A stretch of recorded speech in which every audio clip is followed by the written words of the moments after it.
বাংলাদেশের একজন নামকরা আইনজীবী জেডাই খান পান্না তার সাম্প্রতিক কিছু কথা, বক্তব্য এবং কার্যক্রম নিয়ে কয়েকটি কথা বলবো বলে স্থির করেছি। গত কিছুদিন ধরে এই বিষয়টি মনে মনে ভাবছিলাম যে কথা বলবো, কিন্তু কথা বলা হয়ে ওঠেনি অন্যান্য নানাবিধ ইস্যুর কারণে। জেডাই খান পান্না, শুরুতে যেটা বলেছি, নামকরা আইনজীবী। জেডাই খান পান্না মানবাধিকারের পক্ষে, অন্যায় অবিচারের বিরুদ্ধে সবসময়ই তার একটা অবস্থান ছিল। আমরাও ফ্যাসিস্ট শেখ হাসিনা সরকারের সময়ে বিভিন্ন ইস্যুতে মানবাধিকার থেকে শুরু করে আদালত প্রাঙ্গণে নানা অন্যায্যতার বিরুদ্ধে আমরা যখন প্রতিবেদন তৈরি করেছি, তখন জেডাই খান পান্নার মতামত নিয়েছি এবং তার মতামতগুলো ছিল খুবই গুরুত্বপূর্ণ। বৈষম্য বিরোধী আন্দোলনের সময়ও জেডাই খান পান্না এই বৈষম্য বিরোধী ছাত্র আন্দোলনে, ছাত্র জনতার আন্দোলনের সঙ্গে বা পক্ষে অবস্থান ছিল। সেই জেডাই খান পান্না বর্তমানে এসে যে কথাগুলো বলছেন, সেই কথাগুলোর সঙ্গে তার পূর্বের যে অবস্থান, সেই অবস্থানের মিল পাওয়া যাচ্ছে না। মিল না পাওয়ার ক্ষেত্রে অনেক যুক্তি থাকতে পারে। প্রথমত কথা, একজন মানুষের চিন্তাভাবনা সবসময় একরকম নাও থাকতে পারে, তার চিন্তাভাবনায় পরিবর্তন আসতে পারে। তিনি মনে করে থাকতে পারেন যে হ্যাঁ, অতীতে আমি এই কথাটা বলে ভুল করেছিলাম, এখন সেই ভুলটা সংশোধন করছি। যে কোনো কিছুই হতে পারে। জেডাই খান পান্নার ক্ষেত্রে আসলে কি হলো? জেডাই খান পান্না বলছেন তিনি সুযোগ আসলে শেখ হাসিনার পক্ষে মামলা লড়বেন। সুযোগ আসলে শেখ হাসিনার পক্ষে মামলা লড়বেন। জেডাই খান পান্না একজন আইনজীবী এবং সেই আইনজীবীর পয়েন্ট অফ ভিউ থেকে এর মধ্যে কোনো অপরাধ নেই। কারণ আইনজীবীরা তো চোর, বাটপার, খুনি যাই হোক না কেন, পয়সা দিলে তার পক্ষে আইনগতভাবেই দাঁড়াতে পারেন, কথা বলতে পারেন। তিনি জানেন, কোনো আইনজীবী হয়তো জানেন, আমি আইনজীবী পেশাকে ছোট করছি না, অত্যন্ত গুরুত্বপূর্ণ পেশা। একজন আইনজীবী হয়তো জানেন যে একজন ব্যক্তি তার কাছে এসেছেন, সেই ব্যক্তিটি সত্যি সত্যিই একজন মানুষকে হত্যা করে এসেছেন। তো সেই আইনজীবীর কাছে যখন আসে এবং ওই আইনজীবী যখন এই কেসটি নেন, তখন সেই আইনজীবীর প্রাণপণ চেষ্টা থাকে যে হত্যাকারী ওই ব্যক্তিটিকে তিনি হত্যাকারী নন, অর্থাৎ নির্দোষ প্রমাণ করা। আইনগতভাবেই তিনি এই কাজটি করতে পারেন। দু একজন বা কিছু কিছু আইনজীবীর ক্ষেত্রে ব্যতিক্রম আছে, তারা এই ধরনের মামলা হয়তো নিতে চান না। কিন্তু এই ধরনের মামলা নিলে, এই ধরনের মামলা আসামির পক্ষে দাঁড়ালে, হত্যাকারীর পক্ষে দাঁড়ালে, এতে আইনগতভাবে কোনো সমস্যা নেই, এথিক্যাল জায়গাতেও কোনো সমস্যা নেই। আইনজীবীদের ক্ষেত্রে মোটামুটি আমি যা জানি সেটার ভিত্তিতে কথা বলছি, সেটা তিনি দাঁড়াতেই পারেন। কিন্তু জেডাই খান পান্না বলছেন বর্তমান প্রজন্ম দেশ ধ্বংস করছে। এই কথাটা খুব গুরুত্বপূর্ণ যে বর্তমান প্রজন্ম কি করলো যার পরিপ্রেক্ষিতে দেশ ধ্বংস হচ্ছে।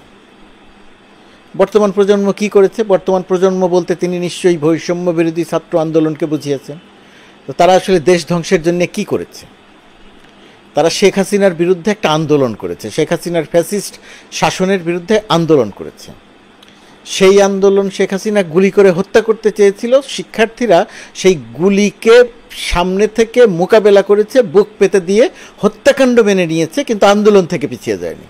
ওই যে পুলিশের সেই বক্তব্য, স্যার একটা গুলি করি, একটাই মরে, বাকিটি সরে না। ওই একটা গুলি করলে একটা মরে, বাকিটি সরে না। এই ছিল এই বৈষম্য বিরোধী আন্দোলনের মূল চালিকা শক্তি। তো এই আন্দোলন করে একটা দানব শেখ হাসিনা সরকারের পতন ঘটানো হলো। শেখ হাসিনা সরকার যে খারাপ ছিল, ফ্যাসিস্ট ছিল, ফ্যাসিস্ট শব্দ হয়তো তিনি বলেননি, দানব শব্দ হয়তো তিনি বলেননি, কিন্তু শেখ হাসিনা সরকারের মানবাধিকার লঙ্ঘন, হত্যা, জালিয়াতি, লুটপাট, অর্থ পাচার ইত্যাদি ইত্যাদি বিষয়ে সবগুলো, আমি যতগুলো বিষয় বললাম ততগুলো বিষয় না থাকলেও অধিকাংশ বিষয়ে জেডাই খান পান্না তো সোচ্চারই ছিলেন। তো শিক্ষার্থীরা সেই আন্দোলন করে শেখ হাসিনা সরকারের পতন ঘটালো, শেখ হাসিনা সরকার পালিয়ে যেতে বাধ্য হলো। এই কাজটি তো বর্তমান প্রজন্ম করেছে, বৈষম্য বিরোধী ছাত্র আন্দোলন করেছে। তাহলে তারা কিভাবে দেশ ধ্বংস করছে? সরকারের বয়স তো মাত্র 3 মাস পার হলো, 100 দিন পার হলো। এই 100 দিনের মধ্যে তারা কি করলেন যে দেশ ধ্বংস হয়ে গেল, জেরাই খান পান্না বলছেন? তাহলে কি জেরাই খান পান্না মনে করছেন যে শেখ হাসিনা যে গণহত্যা চালালো, এই গণহত্যা শেখ হাসিনা চালান নাই? অথবা জেরাই খান পান্না কি এই গণহত্যা সমর্থন করছেন যে শেখ হাসিনার গণহত্যা ঘটানোটা সঠিক ছিল? ছাত্র জনতাকে যদি গুলি করে, ওই যে পুলিশের গুলি করে, একটাকে গুলি করি একটাই মরে বাকিটি সরে না, এটাকে জাস্টিফাই করছেন জেরাই খান পান্না? এটা দিয়ে তিনি বলছেন যে দেশ ধ্বংস করা হলো? জেরাই খান পান্নার মূল মানে অভিযোগটা কি? জেরাই খান পান্নার বিরুদ্ধে একটি হত্যা মামলা হয়েছিল, সেটা থেকে তার নাম প্রত্যাহার করা হয়েছে। এটা নিয়ে দেশব্যাপী একটা প্রতিক্রিয়া হয়েছে, জেরাই খান পান্নার নামে কেন হত্যা মামলা হবে, হত্যা প্রচেষ্টা মামলা হবে। সারা দেশে গণমাধ্যমের হিসেব অনুযায়ী এখন পর্যন্ত পাওয়া গেছে 800 মতো মানুষকে শেখ হাসিনা হত্যা করেছে, শহীদ করেছে। বৈষম্য বিরোধী ছাত্র আন্দোলনের তথ্য অনুযায়ী 1,500-এর উপরে। এই 1,500 মানুষকে যে হত্যা করে পালালো শেখ হাসিনা, এবং তার পরিবারের এক একজন শহীদের পরিবারের সদস্যরা যখন একটি মামলা করতে গেছে, তখন তারা মামলা করেছে, পুলিশের কাছে মামলা করতে গেছে, পুলিশ আরও অনেক আসামিকে এর মধ্যে ঢুকিয়ে দিয়েছে। একটা কৌশলে পুরো সরকারকে একটা বিব্রত করা, গণ অভ্যুত্থানকে একটা প্রশ্নবিদ্ধ করার একটা কৌশল ছিল। সেই কারণেই হয়েছে, এবং সেই কারণেই জেরাই খান পান্নার নামে মামলা হয়েছে, এবং সেই মামলার প্রতিক্রিয়া হয়েছে দেশব্যাপী। কেন তাকে আসামি করা হলো, পরে তার নাম প্রত্যাহারও করা হয়েছে। এখন এই বিষয়টি জেরাই খান পান্নাকে অত্যন্ত ক্ষুব্ধ করেছে। ক্ষুব্ধ করতেই পারে, ক্ষুব্ধ করার যুক্তি আছে। এই জন্যে কি বর্তমান প্রজন্ম দেশ ধ্বংস করছে এরকম একটা সিদ্ধান্তে পৌঁছে যাবেন? গণহত্যাকে সমর্থন করবেন? শেখ হাসিনাই ভালো ছিল এই কথা বলবেন?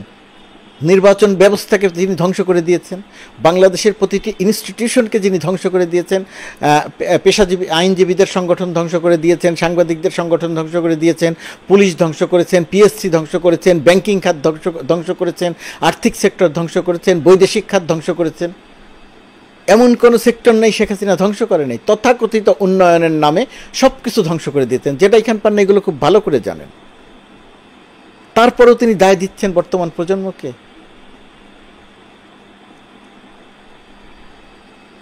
1/11-এর সময় শেখ হাসিনা যখন বিপদে ছিল, তখন কিছু মানুষ শেখ হাসিনার কাছাকাছি গিয়েছিল, শেখ হাসিনা তাদের পুরস্কৃত করেছিল। জেরাই খান পান্না কি এরকম কোনো পুরস্কারের আশায় এই কথাগুলো বলছেন? ছাত্র জনতার যে আন্দোলন, সেই আন্দোলনটিকে তিনি অস্বীকার করছেন? এত মানুষকে হত্যা করার বিষয়টিকে জেরাই খান পান্না অস্বীকার করছেন? শেখ হাসিনা যে ব্যাংকিং সেক্টর ধ্বংস করে দিয়েছেন এটার অস্বীকার করছেন? শেখ হাসিনা যে উন্নয়নের নামে তার লোকজনদের লুটপাটের সুযোগ দিয়েছে এটা অস্বীকার করছেন? টাকা পাচারকে অস্বীকার করছেন? শেখ পরিবারের যে অনিয়ম দুর্নীতি এটাকে অস্বীকার করছেন? আমি জানি না। জেরাই খান পান্নার প্রতি আমার শ্রদ্ধা আছে, ছিল, এখন একটু কমে যাচ্ছে তার কথার কারণে, আচরণের কারণে। আমি কোনোভাবেই কথা মনে করছি না বা আপনাদেরকে এটা বোঝাতে চাইছি না যে ডক্টর ইউনূসের সরকার বা বৈষম্য বিরোধী ছাত্র আন্দোলনকে সমর্থন করলেই তিনি ভালো মানুষ, সমর্থন না করলে ভালো মানুষ নয়, সেটা কোনোভাবেই বোঝাতে চাইছি না। বৈষম্য বিরোধী ছাত্র আন্দোলন একটা গণ অভ্যুত্থান সংগঠিত করেছে, তার পরিপ্রেক্ষিতে একটা সরকার ক্ষমতায় এসেছে, দেশ পরিচালনা করছে। মানুষের যে বিশাল প্রত্যাশা, সেই প্রত্যাশাটা পূরণ হতে সময় লাগছে বা পূরণ হচ্ছে না। সবাই দাবি দাওয়া নিয়ে হাজির হয়েছে। 15 বছর 16 বছর কোনো দাবির কথা বলা যায়নি, দমন নিপীড়ন করা হয়েছে, তারা এখন কথা বলার সুযোগ পেয়েছে, দাবি করছে। আইন শৃঙ্খলা পরিস্থিতি শেখ হাসিনা ধ্বংস করে দিয়ে গেছে পুলিশ বাহিনী।